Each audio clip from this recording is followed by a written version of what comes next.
Severed, the ultimate severance podcast.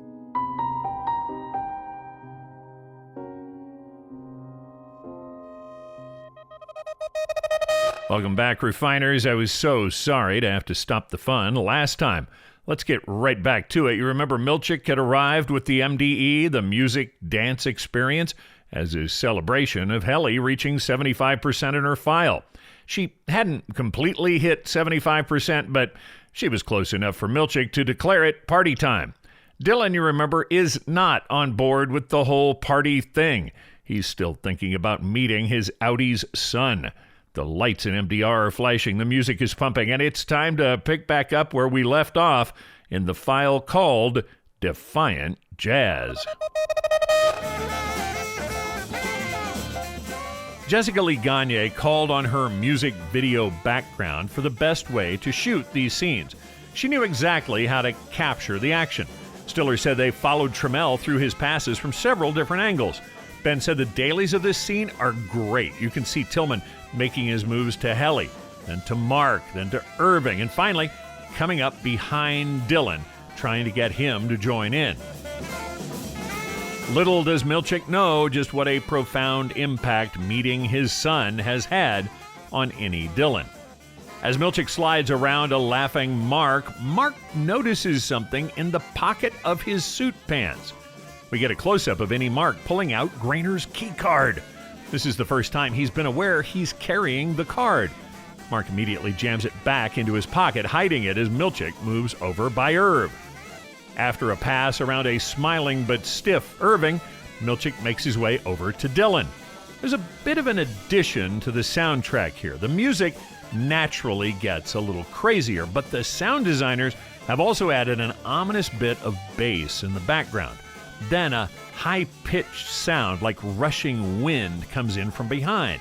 Have you ever gotten so mad your face flushes and you hear a rushing kind of wind noise? This is the same effect. The sound design crew is letting us hear what's happening in Dylan's head as the music gets crazier and crazier. Milchick, the object of Dylan's anger, is seemingly taunting him, getting in close as Dylan continues to refine. Maybe Seth just wants to get old Dylan happy and dancing, but this seems almost aggressive. Screeches are then added in under the music. A long shot reveals Milchick dancing wildly around Dylan as the lights become a coppery red over the entire floor. They're reminiscent of the lights we saw during Helly's broken window alarm. There's a reaction shot to Irv, then to Helly. They both seem to sense Dylan's discomfort. Milchick is gyrating all around Dylan. The scene is building to crescendo. We get a glimpse into Dylan's mind's eye. There are quick cuts from the spinning record back to Dylan, then to his son saying, "Daddy." Daddy. Daddy. Daddy. The images keep cycling over and over, building in intensity. Milchick is directly behind him when Dylan snaps.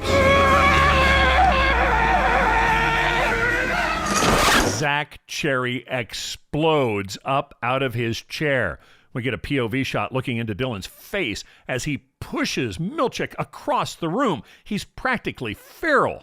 Milchick, who is taller and more athletic than Dylan, is helpless in the face of Dylan's rage.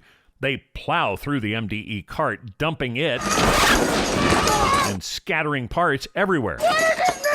Dylan keeps saying, "What is his name? Tell me his name." Milchick goes down with Dylan pouncing on him. Dylan ducks his head and Milchick suddenly screams. "He's biting me!" Dylan has chomped down on Milchick's bicep and he's not letting go. Irv and Mark rush over trying to pull Dylan off Milchick. Helly hits the lights and they return to normal. She then rushes over into the fray.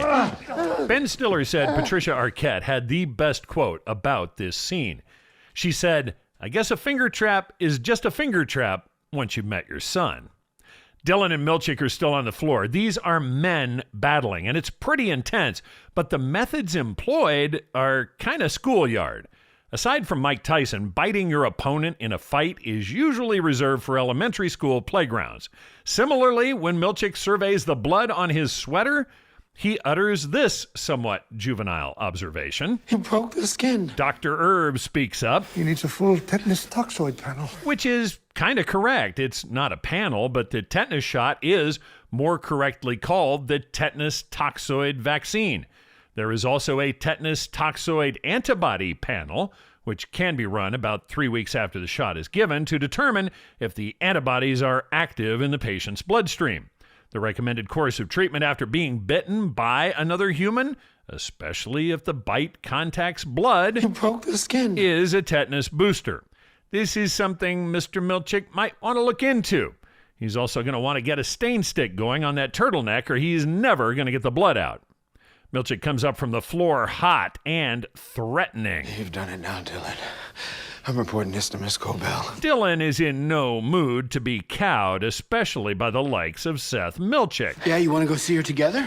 Oops. Milchick seems to have forgotten. He admitted to Dylan he ran last night's OTC without Cobell's permission. She may have grudgingly given him kudos when he ran the 266 on Irv without permission, but I don't think she's going to be quite as understanding about an OTC. Milchick is shut down. It only takes him a second to realize Dylan's not bluffing. Seth heads over to clean up what's left of the shattered MDE cart. Dylan stares him down the whole way. As Milchick is stomping out of the room, he turns like he's just remembered something. We get a reverse angle shot of the 4 macrodats rallied around Dylan. They're holding him back, but you can tell they understand the enemy here is Milchick. Just in case you weren't sure, Milchick practically growls. The music dance experience is officially canceled. Milchick inserts his keycard in the new door and pulls it out as angrily as possible. You can tell he'd really like to slam the door. As soon as Milchick is gone, What is wrong with you? any confidences Dylan might have been maintaining are out the window now. They can wake us up. What? On the outside, it's called the Overtime Contingency. Mark and Irv look confused. Mark asks again, "What are you talking about?" Dylan says last night after he went up the elevator, he woke up outside. In my house with Milchick. All Irv and Mark seemingly can say is what? Helly can't even speak.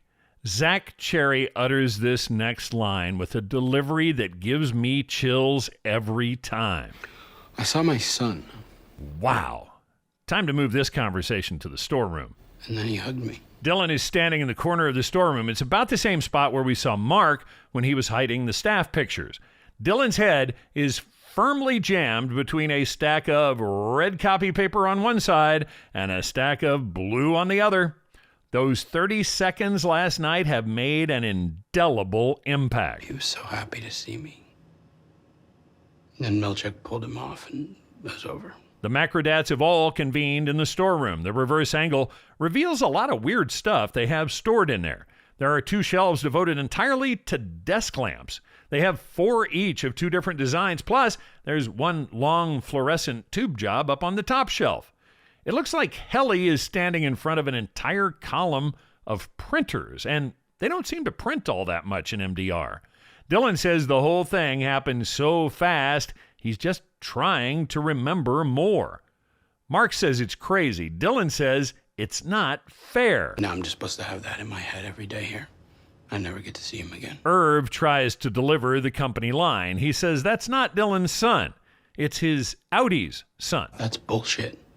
He's my son, too. Helly's wheels are turning. She says this is good. They can use it. If they can wake us up on the outside, what's to stop us from doing it to ourselves? I appreciate her enthusiasm, but I'd say a lot of things could stop them. Helly's making some big jumps. She says whatever it is, they can commandeer it, take it over. Then We can all see the outside, find out who we are. Irv, the voice of reason, tells her it's perverse. Innies are innies. It's the lumen natural order of things. Besides, those controls she wants to commandeer. There's surely somewhere we can't access. As they're talking, Mark is reaching into his pants pocket. He pulls out the magical black keycard, which happened to just show up in his pants during the MDE. Like the security office? When he sees what Mark is holding, Dylan comes down from his perch. Greener's keycard? Mark tells them he just happened to find it in his pocket during the MDE. He must have had it with him when he came in today. Why does your Audi have the keycard of our head of security? Well, that's a good question. She should watch the cold open. Mark, of course, doesn't know. He didn't dress himself this morning. You'd have to talk to his outie, but he's sleeping until after 5, so maybe we'd better do whatever damage we can with this thing before then. Helly learned her lesson. She's not looking a Giff Milchick in the mouth. I think it's time for a field trip. Dylan brings up a possible flaw in the plan. Isn't the security office where all the security guards work? Amazing, yeah. When he said this, I was thinking, aside from Judd, I don't know that I've ever seen another security guard anywhere in the building, let alone on the severed floor. Helly seems to have noticed the same thing. Who's to say there are security guards? I've only ever seen Grainer. Dylan asks, what about Milchick? He can't be everywhere at once. Well, if he was a clone, he could be, but this whole clone Milchick theory has really fallen apart. Also, he bled when he was bitten, so that shuts down the robot Milchick theory. If we've learned anything from the Terminator movies, humanoid robots do not bleed.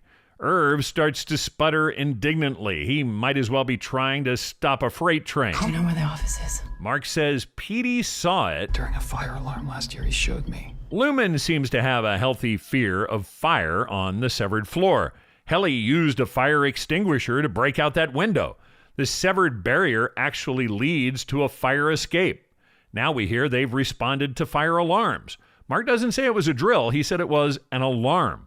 I would guess they are also pumping some oxygen into the severed floor, which could add to the fire risk. We will learn in just a bit there are 12 floors above the severed floor. The severed elevators pass by all of them, but the unsevered elevators seem to have access to each of these other floors. There has to be some kind of air exchange happening, especially to the lower floors, or they'd suffocate down there. I'll have more on the elevator control panel when we get to the security office. Right now, we need to get back to hatching a plan. We can do this. The storage closet doors burst open with the same badass macrodat swagger we saw in Hide and Seek. We even get a little more slow-mo just at the beginning. Mark tells Dylan if Milchick shows up... Stone, I got it. Dylan seems more than ready for Milchick to show up. He may have a few more anger issues to work through. Irv is putting on his coat. It looks like Mark, Helly, and Irv will be making the run to security. Doesn't it seem odd for Irv to be going along with this plan? Maybe only in hindsight because I know what's going to happen. Mark pulls out the black keycard to try for the first time. I don't want to be a gloomy Gus, but why hasn't anyone mentioned the possibility this card is a fake? It could be another spicy candy loyalty trap for all they know. Hopefully this works. Well, yeah, and doesn't immediately cause Grainer to swoop in on you. Green light, door opens, looks like they're out. Quick question as they emerge from MDR. Doesn't it seem like the MDR door is sometimes in an alcove, other times it's right at the hallway? Hey, where's Irv going? I'm sorry, Mark. Where are you going? I have to make sure Burt's okay. Okay, this explains Irv's willingness to go along with the plan. Mark calls after him, but Irv is claiming he can't hear. I can't hear you. I'll be back. Mark is bummed, but he and Helly decide to continue on with the plan. So, how do you make stark white hallways interesting? Check out these options from director Ben Stiller and cinematographer Jessica Lee Gagne. Put the camera anywhere but at eye level. Up angles, down angles, weird positioning, leading shots, follow shots, fixed shots, waiting for action to come into the frame.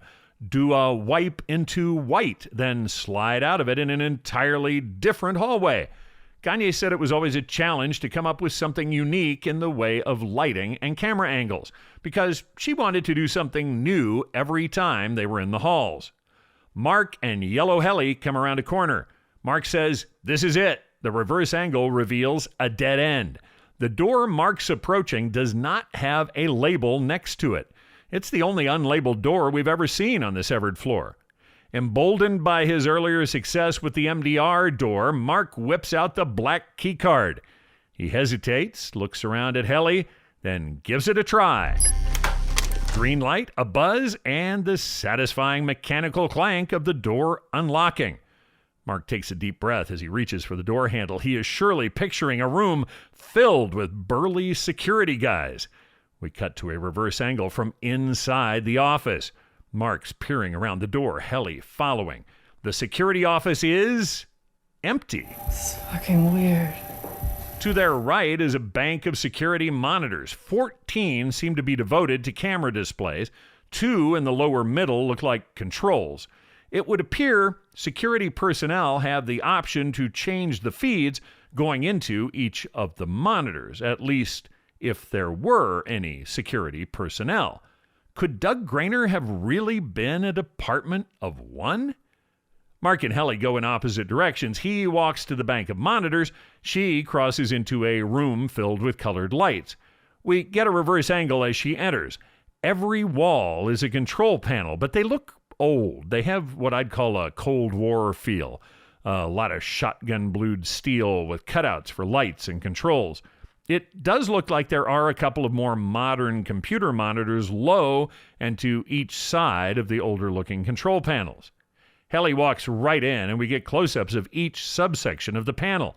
It's divided into departments, and we can see the first name, last initial of each individual department member.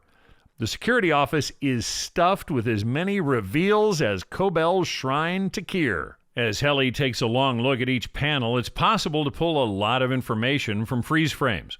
There are 8 different departments listed: CE, MDR, TA, WNA, D&R, EQP, CL, and WN. Optics and design does not seem to be on the list unless they go by some other abbreviation. I also could not find a reference to either Burt G. or Felicia anywhere in the individual names. There are 84 total names listed on the panels. CE, DNR, and EQP all have 14 people per department. WNA is next largest with 12 people. TA has 10, WN is made up of 8, and CL has 6 people. If you figure 8 people in O&D, that makes MDR the smallest department on the severed floor, or at least the part of the floor controlled by this security office. I found some fun stuff going through the individual names. Many of these names are also listed on Irv's sheet of severed employees, which we see later in the season. Outie-Irv has found full last names for many of these people. Remember during Petey's funeral how we found names of crew members listed as participating in the service? Well, they've done some more crew shout-outs here. A lot more. By using the full names from Irv's list, I was able to identify 33 people on this list of severed employees who are also crew members on Severance. I'm not going to list all 33 here, but I will read the list at the end of the episode in case you're interested. Helly scans over the names of the severed employees until her eyes fall on the MDR section. Look, that's us. She gets back to the point of the mission: find info on the Overtime Contingency. Helly finds a book stuck up on a high shelf entitled Security Office Protocols Quick Start Guide. This is a compendium of security procedures, the 23rd edition. It is pretty hilariously attached to the control panel, the same way they used to connect phone books in phone booths, with a heavy wire passed through the spine. Any refiners remember phone books in phone booths? Those of you who haven't been reset in a while might remember them. As Helly starts to flip through the quick start guide, Mark notices a panel on one of the computer screens marked Elevator Monitor. It contains information about 4 elevators serving the severed floor. 2 of them are identified as non-severed, the other 2 are severed. Only one of the severed elevators is even in service. The other is marked as inactive. One of the non-severed elevators has started to move. Shit. What? The keycard used to open this elevator identifies the passenger as Cobell. Freezing on the elevator panel yields some interesting info. It looks like the top level of the shaft for all 4 elevators is the 13th floor, putting them 12 floors or about 120 feet above the severed floor. Interestingly, what would be the ground floor, or at least the floor emptying out into the Lumen building, is identified as 13. They then count down from there. As Cobell's elevator begins to descend, we can see short-form labels for each of the floors she passes. 12 is identified as machine, so probably the lift motors for the elevators and maybe even some air exchangers. Next going down is executive suite. Below that is senior suite. There are 2 levels of conference rooms. The 7th level is marked IT. Below that is ACQ, so possibly acquisitions. Level 5 is data P, so maybe data processing. 4 is identified as NetSys. We can't see 3 or 2, and then 1 would be the severed floor where we are now. The unsevered elevators seem to have access to all of the intermediary floors. The severed elevators show padlocks by most floors. The 2 conference room levels seem to be accessible to the severed elevator. Not sure how you'd stop at one of those, but they do seem to be an option. Mark can clearly see the giant word Cobell reversed out of red in the descending elevator car. Shit. What? Even though it's pretty obvious what's happening, he runs over to the wall of monitors for visual confirmation. It's Cobell. Sure enough, there's Cobell standing in one of the unsevered elevators as she rides down to the office. She won't come here. Mark wishes Helly knew this for sure. Helly has been flipping through the Quick Start Guide. The first operation she opens on is the Elephant Access Circuit, a subsystem activation routine. It has been speculated this routine somehow accesses all past memories, even those that may have been wiped. The rationale? Elephants are known for their long memories, so it's probably why they named it that. She flips by the branch transfer system, identified as a subsystem filter. If you've been reset, the guess is this filter would be used to cleanly transfer you to another branch. Finally, in the back of the book, she locates the quick start for the Overtime Contingency Protocol. The subhead says 2 users required. Let's get the fuck out of here. Helly yanks the OTC page out of the Quick Start Guide and puts the guide back up on the shelf. As those feisty macrodats exit the security office, we cut to Cobell heading to her office, and we have a cut of Herb also heading through the halls to O&D. Sometimes O&D seems to be miles away. Other times it's just down the hall. This time it's a long way. Herb is walking and combing his mustache. He wants to look his best for the gang at O&D, don't you know? Harmony turns into her office only to encounter Natalie already there at the door. This is different than the ambush meeting from the other day. She's waiting in the hall for Cobell.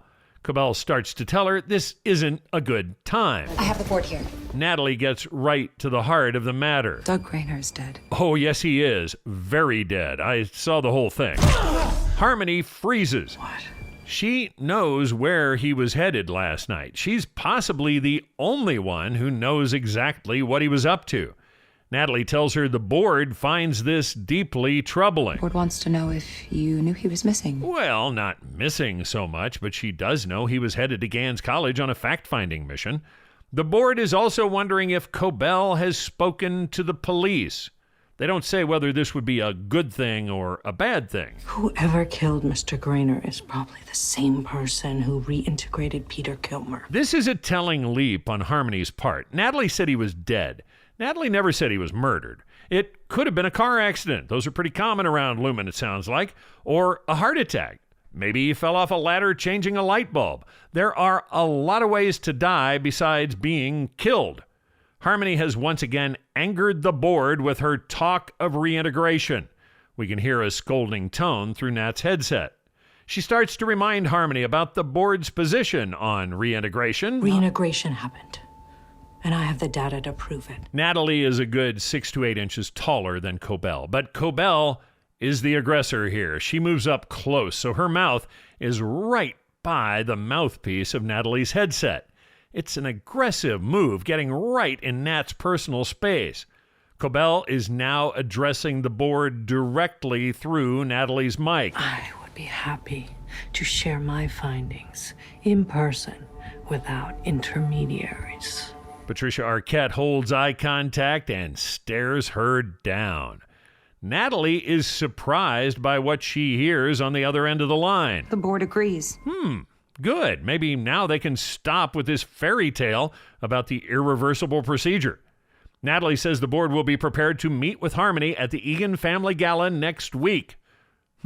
So the board can meet in person. This is new information. Details to come. Throughout this exchange, Cobell has stayed right in Natalie's face. Nat is looking a bit freaked. After telling Harmony the board is up for a meeting, Cobell just stares silently for several seconds. Finally, she says, I look forward to receiving them. The staring continues until Cobell decides she's done with this lackey messenger for the board. She gives Natalie a bit of a sneer and walks past her, going on into the office. Natalie remains in the hall looking a bit stunned. I'd say some of her response is not acting. Sidney Cole Alexander is doing a fantastic job giving Natalie this smug, I'm always a step ahead of you attitude. Even so, Patricia Arquette can be a formidable presence.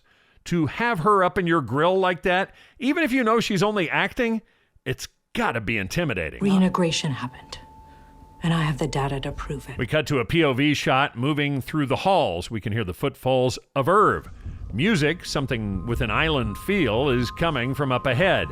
The reverse shot reveals Irv's face, eagerly anticipating a chance to see Burt. Cutting back to the POV, the first thing we see in the O&D space is a banner saying, "Goodbye, Burt," in the standard Euro-style font they use all over the severed floor, with, of course, a Lumen logo on the banner. Both Ben Stiller and Dan Erickson have cited the heavy influence the American TV docu-comedy The Office has had on the development of Severance. The first thing I thought of when I saw this banner was Dwight's banner for Kelly saying, "It is your birthday." At least Burt got an exclamation point instead of a period. I do find it hilarious his goodbye banner includes a Lumen logo. Oh, hey, melon bar. Ooh, sweet, melon bar. The O&D folks have a big spread of melon and melon accessories laid out all over the O&D work tables. There's punch, and everyone is chattering excitedly. Irv is left standing in the doorway, not sure what to make of this situation. We hear Dylan's voice taking us into a transition. So no one is in there? That's lax as fuck.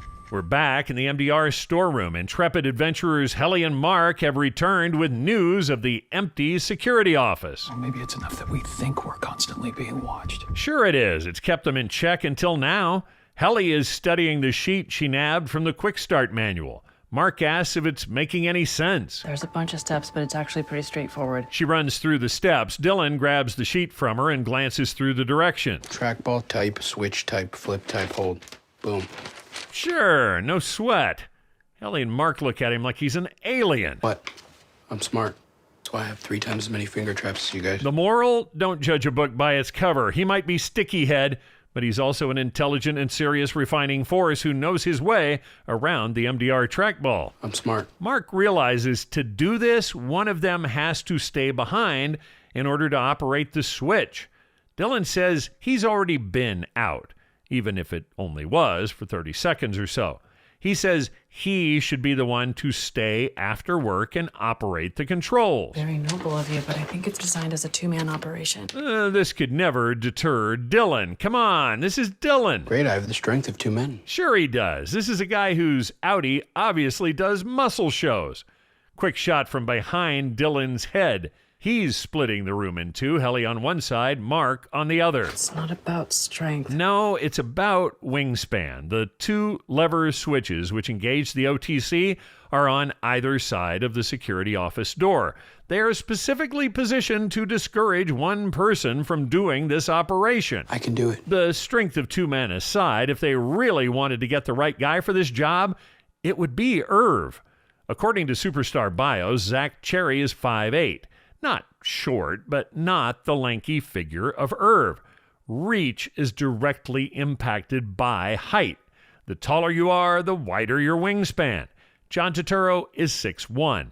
Irv's going to have a good 5 or 6 inches on Dylan when it comes to reach. The bigger question might be, can Irv be trusted to follow through?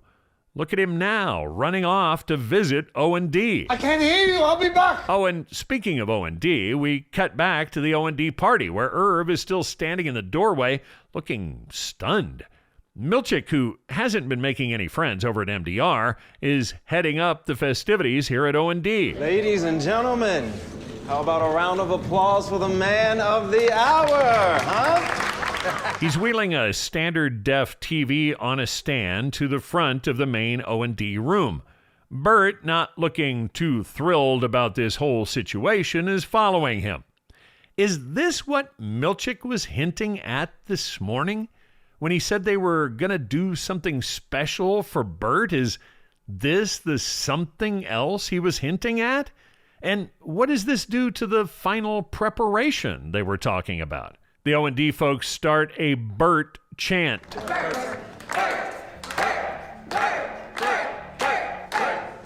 Hey, there's Rachel Addington as Elizabeth, who we met last episode. She's right down front. Milchick turns on the retro-looking video player, then addresses the room. Greetings, designers, and one refiner. Everyone turns to see Irv in the doorway. Shouldn't he be safely tucked in back at MDR? We'll have to get those doors looked at. Milchick decides to not let Irv derail the party. He tells Burt this is for him and hits play on the big silver remote he's holding. Outie-Burt appears on the screen wearing a nicely layered blue turtleneck under a blue plaid shirt and a royal blue sweater over the top of everything. Burt on the screen says, "Hello." This is kind of strange, but a lot of things about this job are. He says he doesn't know any of them, but the guy standing there with them sure does. He's worked with you for nearly 7 years, and I hope they've been good years. Well, this fills in some of our Irving-Burt timeline. It's been at least 7 years since Burt either started or was last reset. This means if Irving was a part of O&D, then got reset 3 years ago, innie-Burt would be aware of what happened to Irv. The whole idea of having the outies address the innies like this is a bit cringy. He doesn't know who they are, what they do. Outie-Burt might as well be some stranger they grabbed off the street. He does say even though he has no idea what they're doing, he feels it when he gets home. I come home feeling tired but fulfilled. I feel satisfied. 3D printing watering cans will do that to you, I guess. When Outie-Burt says this is his last day with them, Irv steps closer. I'm certain you will remain with me in spirit in some deep yet completely inaccessible corner of my mind. This speech, though devastating for Irv and pretty cringy for the other O&D folks, is really pretty funny for us as the viewer. The impression you've left on me is indelible, though I'm unaware of it on a conscious level, and I will never forget any of you. Even though sitting here right now, I have no recollection of actually ever meeting you, no idea of your names, any of your physical characteristics, or even how many of you there are. Anyway, the final nail in the cringe coffin comes when Outie-Burt says, "I see you," to innie-Burt, but points in the opposite direction of where innie-Burt is actually standing. Congratulations. Good job, buddy. Outie-Burt blows a noisemaker, checks his watch, and the screen goes to snow. This is so sad, yet the designers happily applaud. Irv is standing to the back of the group looking devastated. The acting horsepower they've assembled with this Severance cast is a little like tooling around town in a souped-up, high-powered station wagon. At a casual glance, it's just a station wagon. Solid, trustworthy, get you where you want to go. But then you gun it and realize the power you've got under the hood. Ladies and gentlemen, for a taste of that power, here's John Turturro. You're all just gonna stand here and let him die? Irving, what? Are we being punished for defying the guidance of the founder? Burt's Audi is retiring. It'll happen to you too someday. You smug motherfucker. You're not severed. You walk out of here with your memories. You carry them home with you every night. No one can rip them away from you, snuff them out, like they never existed. Like you never existed! That's enough! Whoa. Burt steps in. He tells Milchick it would be so wonderful to have Irv here. Burt promises Irv will quiet down. And when we're talking performance horsepower, don't forget, we've also got a Trammell Tillman under the hood. You can stay for Burt's party and support his transition. But only if you behave in a manner that brings no shame upon yourself, the founder, or his progeny.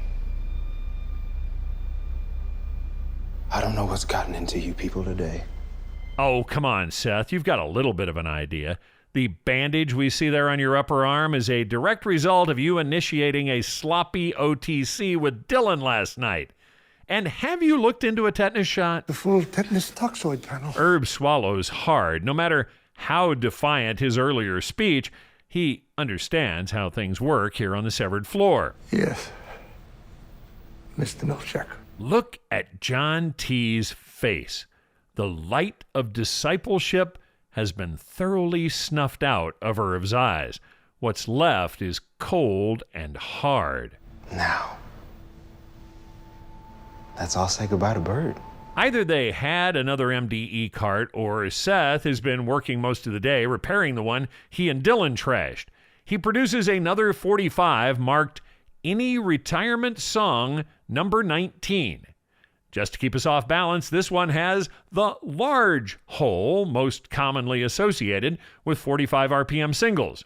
Burt selected this particular cut seemingly from a menu of possible retirement songs. I'm guessing there must be at least 18 others. A goodbye montage begins. O&D workers shake Burt's hand, then Irv shakes Burt's hand. This is it. He goes up tonight and never returns. Milchick gives Irv a look. Irv knows it's time to head back to MDR. This whole scene is being underscored by a commercial jingle from Canadian Sound periodically. AMC used it in a series of retrospective Mad Men promos in 2015, and it was featured in a Downey commercial in 2021. Irv is following Milchick through the halls on his way back to MDR. Seth glances over his shoulder periodically. After the Dylan attack this morning, he's not taking any chances with these MDR folks, especially when they're upset. You smug motherfucker. As Seth opens the new electronic door, we see the other three refiners seated around the diamond desk. All is business as usual here at MDR. We haven't been out in the hall stealing information from the security office. Seth opens the door, lets Irv in, and hightails it out of there. He knows he's not a favorite of MDR right now. Irv walks into the space with the same cold-eyed look on his face we saw after his speech at O&D. This is no longer Irv, the disciple of Kier. This Irv just had his heart ripped out of his chest and stomped on in the middle of O&D. He's done with Kier, done with Lumen. Let's burn this place to the ground. Oh yeah, it's on now. We cut to a close-up of a lowball glass. Amber liquid is being poured into it. There's a longer shot of Mark draining the glass. It looks like this is far from his first. Cut to a close-up of Mark scrolling through his phone looking for news about Grainer's death. He's scanning the Kier Chronicle mobile app using Ganz College as a search term. Checking headlines, the new sculpture at Ganz is, quote, not pornographic, according to the administration. Coyote sightings at Ganz are on the rise to the point of causing alarm. There's even a graph showing the increase. The college president is going into some kind of a charity dunk tank. The school will no longer be selling Friday High Day shirts because they've been deemed inappropriate.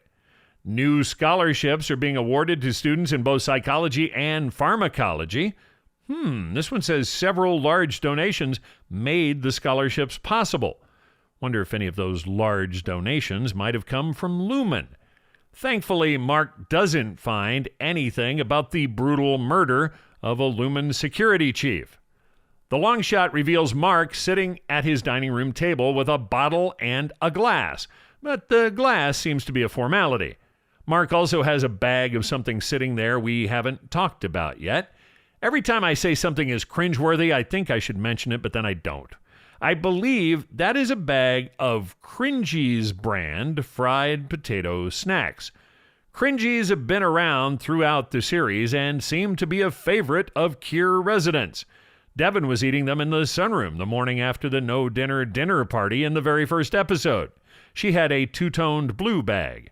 Cringies could also be seen in the Midday Star convenience store where Petey died.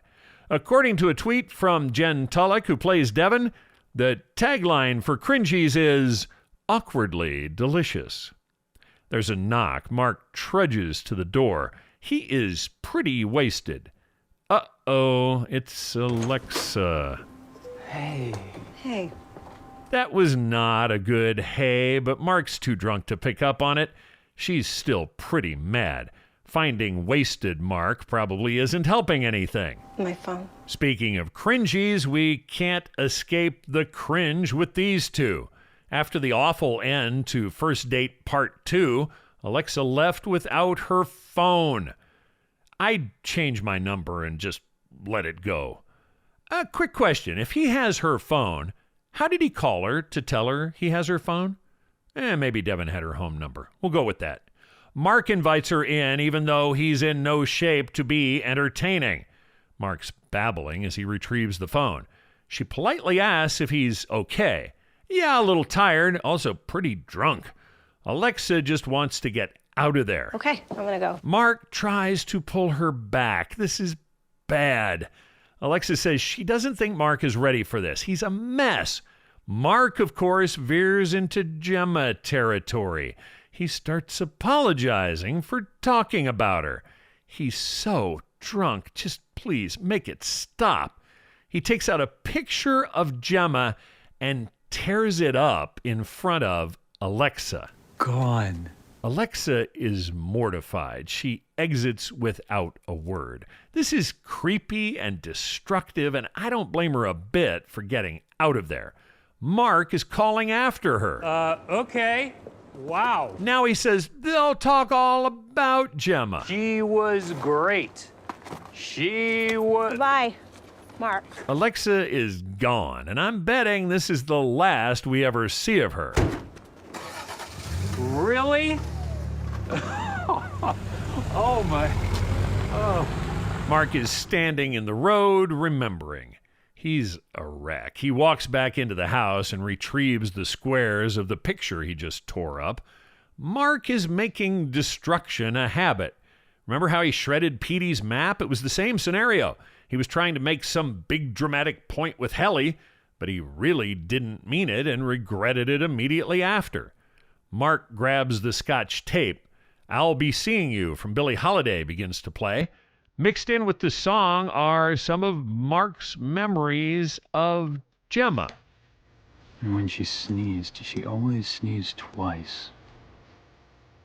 These thoughts are almost like a mantra. My wife liked other people's dogs. The picture is starting to come together. My wife thought cardigans looked ridiculous.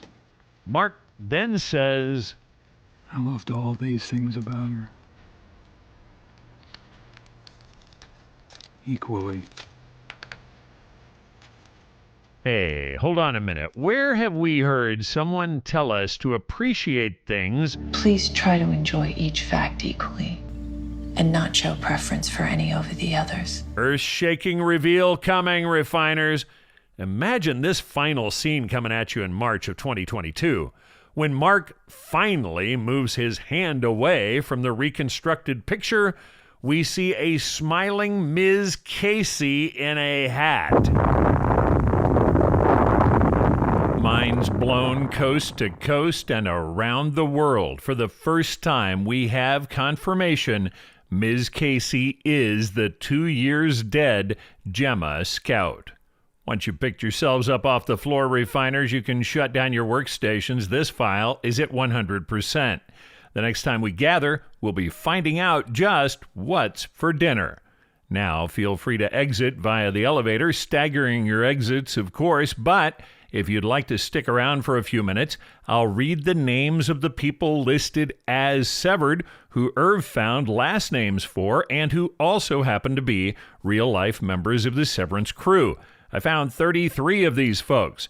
In no particular order, and apologies for any mispronunciation, they are Roxanne Kratt, set decoration buyer, Eric Galupo, video playback supervisor, Kathleen Felagara, construction medic. Sam Ellison, camera operator. Julia Brown, costumer. Alice B., lead tailor. Amy Baker, health and safety manager.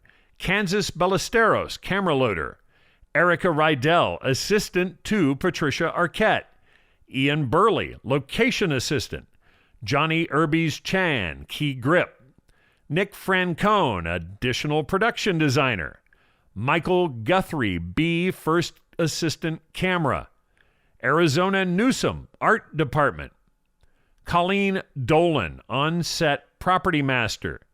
James McFadden, rigging gaffer. Christopher Lewis, art production assistant. Kurt Lenig, gaffer. Grace Kwan, location manager. Dean Neistat, second unit director. Tricia Barsamian, assistant costume designer. Amanda Gallus, health and safety supervisor. Brian Dembinski, sound mixer.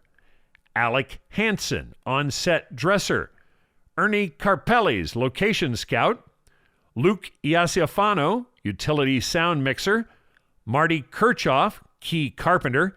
Timothy Paustian, transportation captain. Denise O'Connor, prop shopper.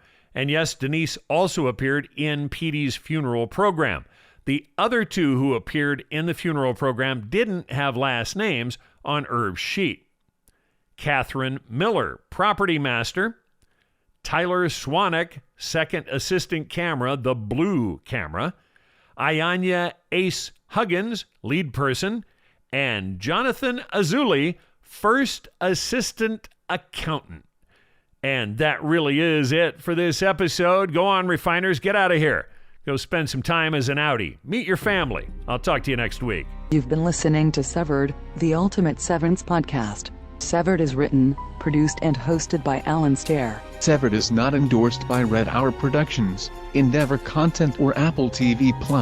This podcast is intended for entertainment and informational purposes only. Severance, the Severance logo and all video and audio of Severance and Severance characters are registered trademarks of Red Hour, Endeavor Content, Apple TV+, or their respective copyright holders. Please make sure to leave a 5-star rating and review for Severed at Apple Podcasts.